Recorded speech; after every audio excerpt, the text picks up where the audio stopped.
everyone, so today I'll make a video discussion about my understanding from the discussion of Kachru, Professor Hanki, and Professor Kumar about the language, dialect, and variety.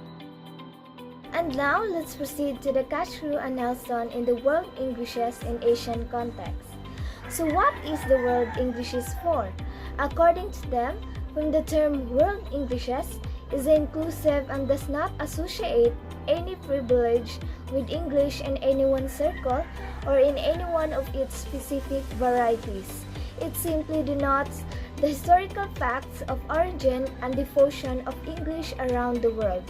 It also provides the major conceptual framework for a useful and reasoned understanding of the spread and function of the English language in global context. They also discuss the difference of language, dialect, and variety. When we say English, it has become a global language. We are using the word language to cover a great deal of territory.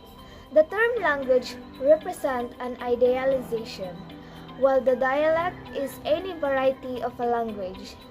We all know that dialect is a form of the language that is spoken in a particular part of the country or by a particular group of people, but often applied derogatively to a system used by people perceived or asserted to be a lower social status than that of the user of the term. The variety is a specific form of a language or a language cluster.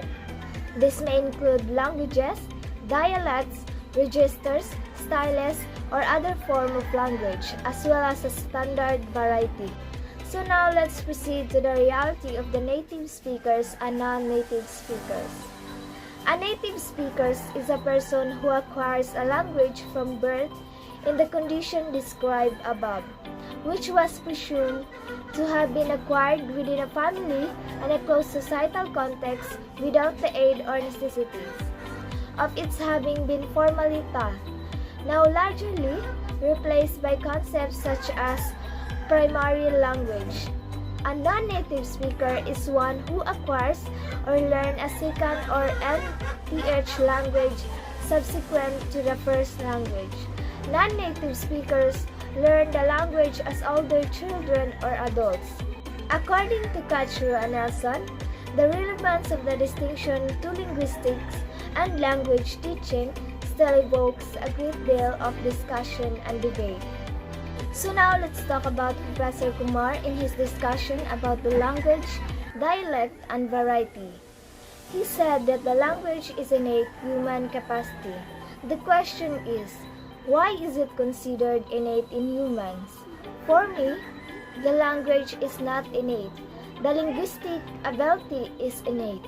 Human may have predisposition for languages, but they need social interaction that define the language, grammar, and speech act. Let's proceed to the grammaticality and acceptability of a language. The grammaticality of a language refers to what our hypotheses predict. In linguistics, grammaticality of a language determined by the conformity to the language usage as derived by the grammar of a particular speech variety. The acceptability of a language refers to native speakers' judgment. The notion of acceptability of a language is a matter of appropriate use of language in a given situation. Society. It is said that it is the study of the connection between language and society. So the connection between language and society is deeply rooted. Language is used to perform various functions in society, and society uses it in the same manner. The inexistence of both will have an impact on one another. The identity of language is how people perceive themselves or believe that they are perceived by others, and the ability to use English effectively may be part of that identity. Now let's proceed to speech community.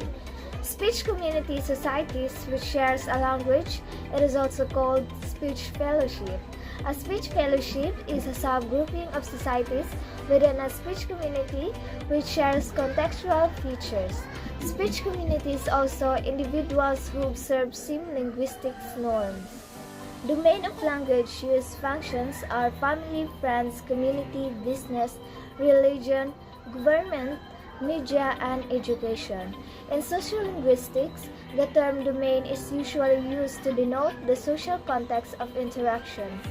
Domain is an area of human activity in which one particular speech variety or a combination of several varieties is regularly used. And now I will talk about Professor Hankey in his discussion of language, dialect, and variety. In his discussion, he talked about the criteria of language, the standardization, vitality, autonomy, reduction, and norms. Standardizations, the process by which conventional forms of a language, bringing a language variety into focus and prominence as a body of forms and usages to be emulated. Vitality is used as a means of communication in various social contexts for specific purposes. Autonomy means to have more control over the purposes of learning language. Reduction linguistics are lost sounds in words, which happens in spoken English. Norms are historically determine a set of commonly used language assets, as well as the rules for their selection and use. He also talked about dialect variety, that refers to the ways in which languages change and develop. Regional variety is a language spoken in a particular geographical area. Phonological variety, the components of language that produces pronunciations, drawing on phonetic inventory, constraint and allowable sound sequences, and the rules for combining sounds and morphemes, or morphonology. Also, the study of that component.